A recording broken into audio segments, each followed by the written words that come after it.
welcome to Today at Best of Super Juniors 33. My name is James Trupany. Today we're going to look at Day 8 and Night 9, and special guest to join me is Marcus Green of Baton Rouge, Louisiana. Sir, how are you?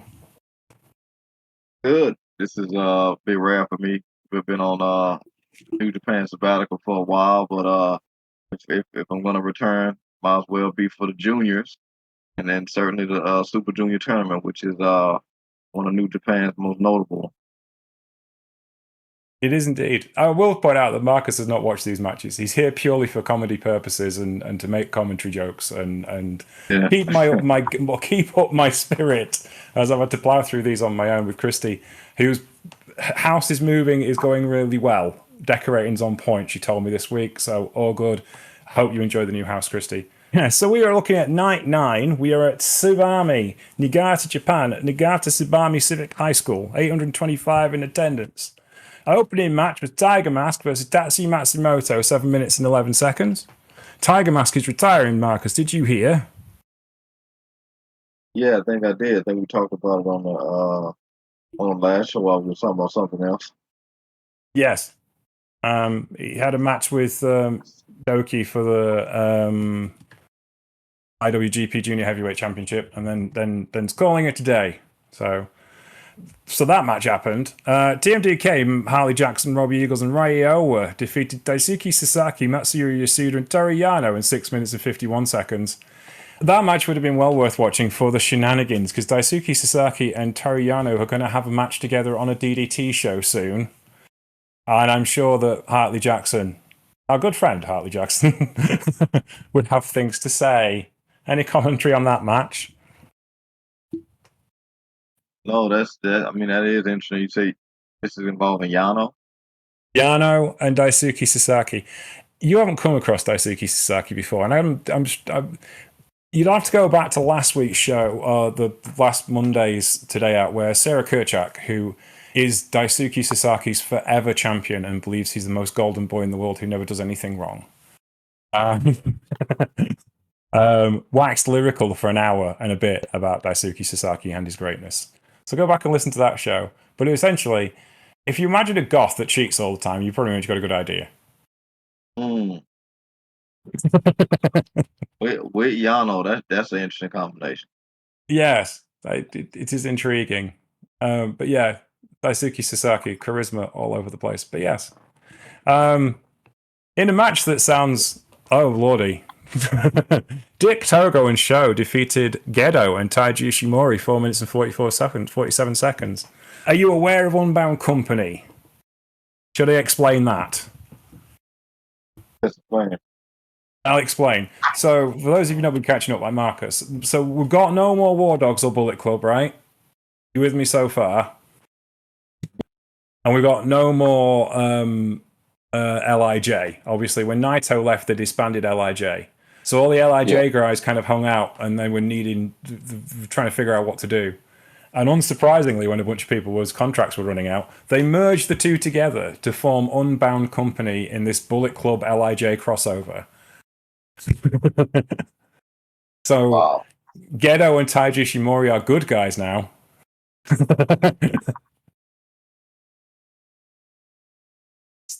I don't know sure how you feel about that. Yeah, I mean, Taiji, I think he's going back and forth. Obviously, he played. I feel like he's played a bad guy longer, but Ghetto specifically, Yes, got the guy that turned on Okada.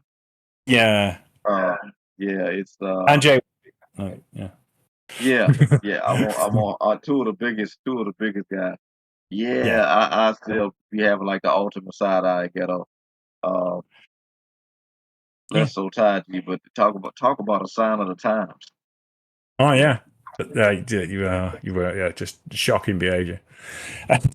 El Desperado, Kushida and Yo defeated the United Empire's Francesco Akira, Jacob Austin Young, and Zane J. You will not have come across Jacob Austin Young or Zane J. You might remember Akira.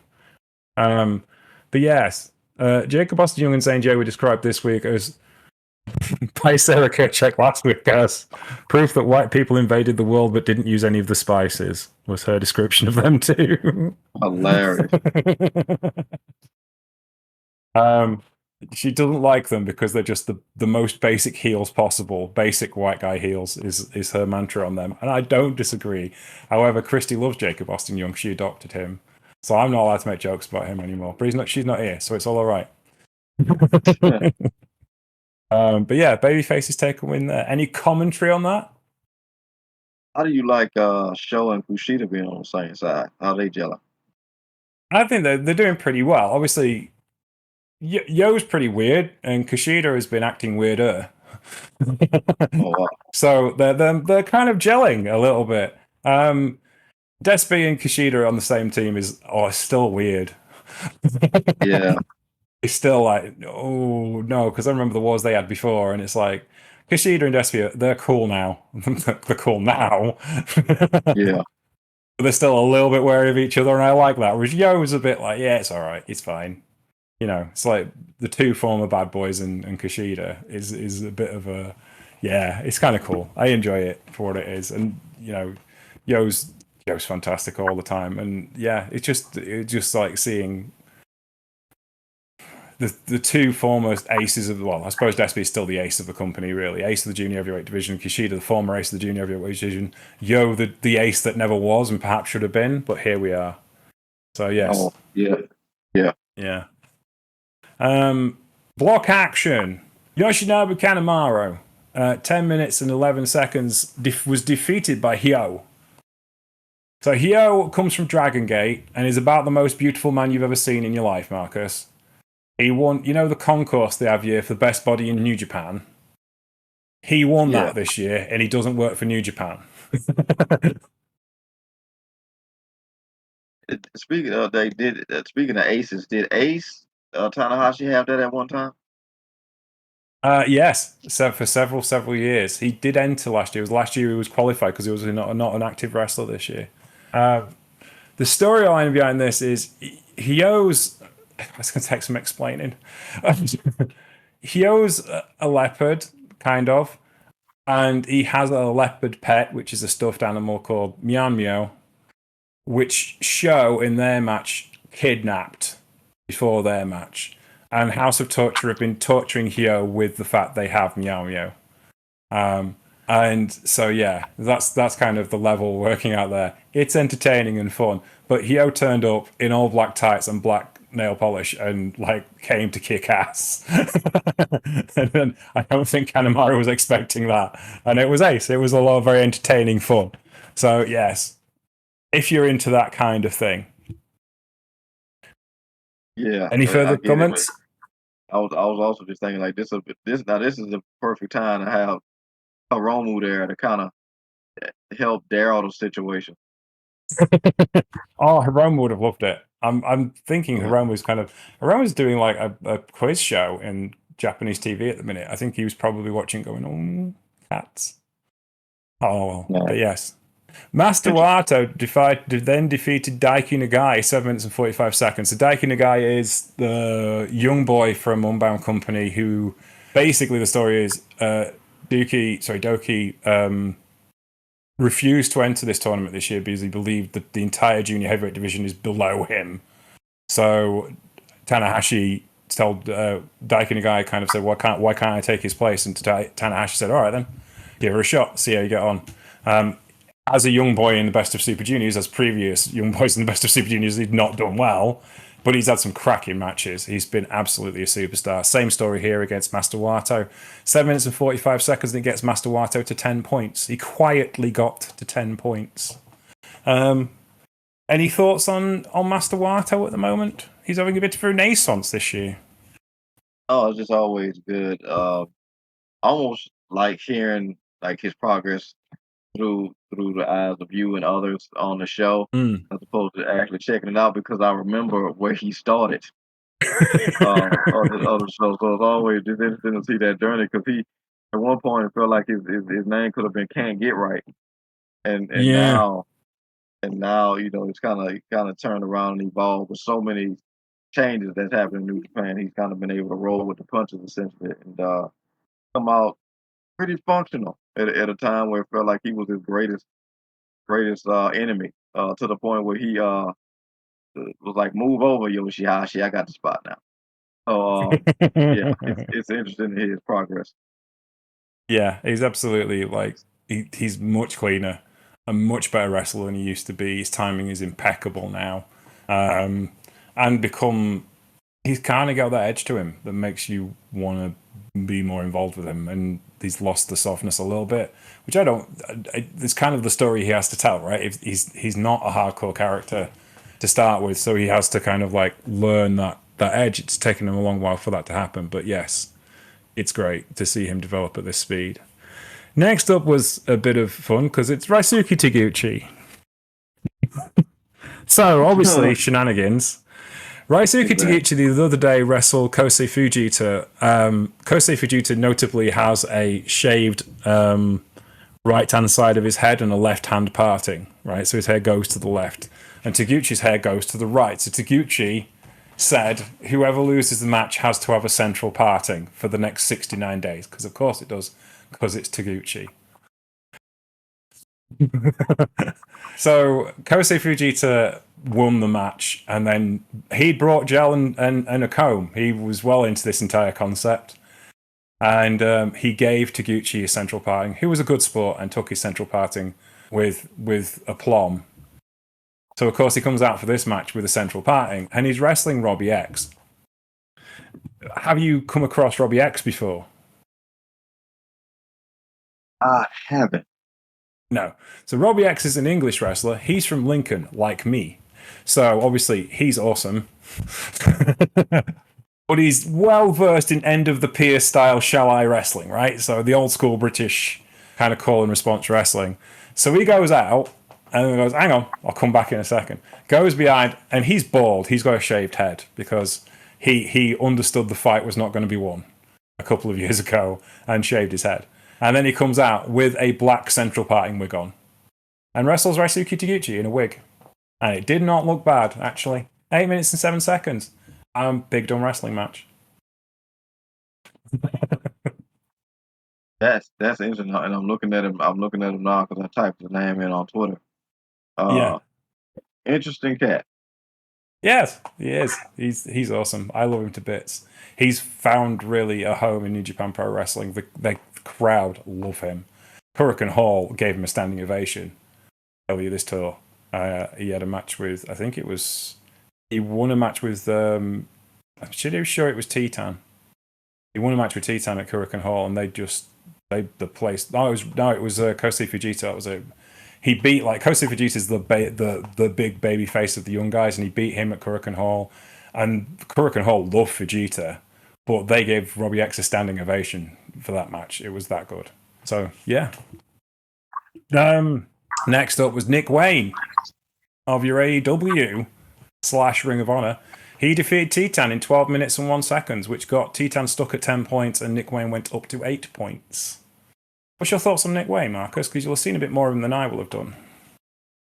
Yeah, I've been seeing some clips and stuff. He's really been killing it.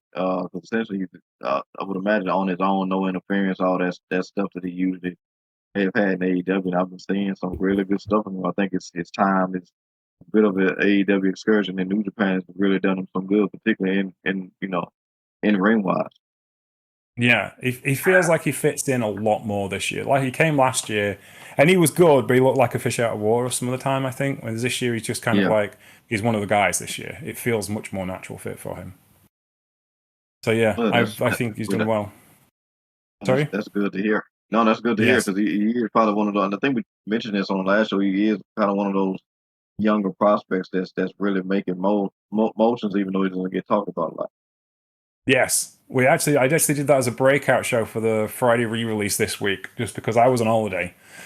I was like, that would be really cool. So we did. If you want to go back and you don't want to listen to a full 3.5 hour show from last Monday, where Marcus and Sarah talked about a load of things, I did a breakout of the youth sports culture in Japan, and me and Marcus had a long discussion about youth sports in America, Japan, and Europe, and how it's producing different talent for pro wrestling. So yeah. then the main event was Kosei Fujita and Vaiente Jr. This was 11 minutes and 1 second. Fujita has been on fire in this tournament, and he just doesn't have bad matches. And this was not a bad match either. Vaiente Jr. as well has had a really good tournament. He seemed a bit shaky, and obviously had injuries in the first match, which ended his first run. And thankfully, it wasn't that serious because he's rested the rest of the tournament. But yeah, this was really good. It was probably Vaiente Jr.'s best match in the tournament so far, but that common denominator of greatness, as one jerk used to say, is Kosei Fujita. But I think as well, it's really interesting, like Vaiente Jr., like a full-on lucha guy versus Kosei Fujita, who's kind of more of a ground and pound mat wrestler, is always going to be an interesting mix because you're like Yave style going up against a more of a kind of shoot style. I thought it was really interesting to watch. Obviously, I'm a bit wrong to ask you anything about this one, Marcus, because you don't know either of these guys. But is there any of these matches you would like to have a go at have a look at from what I've described? Yeah, I'll probably check out some stuff on Wayne and like you said, the Despy, Kushida, and Show. Yeah. That's an interesting combination. Obviously, maybe this main event because I was going to ask you, like, obviously you just talked about how good Vegeta is. You just had kind of mentioned the former aces in that regard. Do you see him as a future one, or you got him as like do you have a front runner for the potential winner of this tournament for you right now?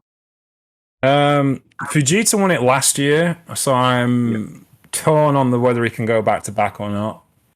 Wato's won it in the past, and if you're going to push him for the championship, because Doki is his like career rival, so like okay versus Wato is kind of ideal. That's the big match you want to do. But do you want to do that at Dominion or do you want to do that at Wrestle Kingdom? Is the big yeah, ask, right? So you know that's you're gonna save that for later in the year. So yeah, and me and Christy kind of went back and forth on it when we previewed the tournament. I think I think I'd have to say Wato and Nagayo are currently my two favorites, just because. Fujita and Fujita and Wato are probably my two favorites because I think it's likely to be a native this time, just because they're trying to build momentum, right? And also trying to see what sticks because they have new owners now. You know, the company was sold to SITV this week and Cyber Agent. So Cyber Agent now have shares in, well, they own Noah, DDT, and TJPW outright. And they have shares, a minority stake in New Japan Pro Wrestling. And they also platform Sendai Girls, Ganabre, Pro Wrestling, 01, Marvelous, Marigold, and the other promotion whose name I can't remember. So they've currently got the fingers in the pie of 9 promotions in Japan. So I think they're trying to kind of. I'm kind of suggesting they probably want to go with a homegrown talent, or would be preferable for them because they're trying to build some talents that because they just haven't got the name talent that other companies do. You yeah, know, as Saya Kamitani in Stardom was MVP this year, the first woman to take the MVP title in Tokyo Sports. She's a bigger star than anyone in New Japan Pro Wrestling, which is the reason why Bushiroad did not sell Stardom, but they did sell New Japan Pro Wrestling because they clearly see more potential in Stardom than in New Japan Pro Wrestling, and that's something they've got to fix, and they've got to make some stars quick, which is something they've never had a problem doing up until recently. So I think it's going to be really interesting to see who's going to be moving things forward for the company here. But I think it's going to be a younger guy, is my personal take on it. I would hope. yeah. No, agreed. And I think they would do well, like you said, to kind of get somebody from home because they kind of side with some of their fans on having expectations and kind of going the opposite way. Uh, Yeah. with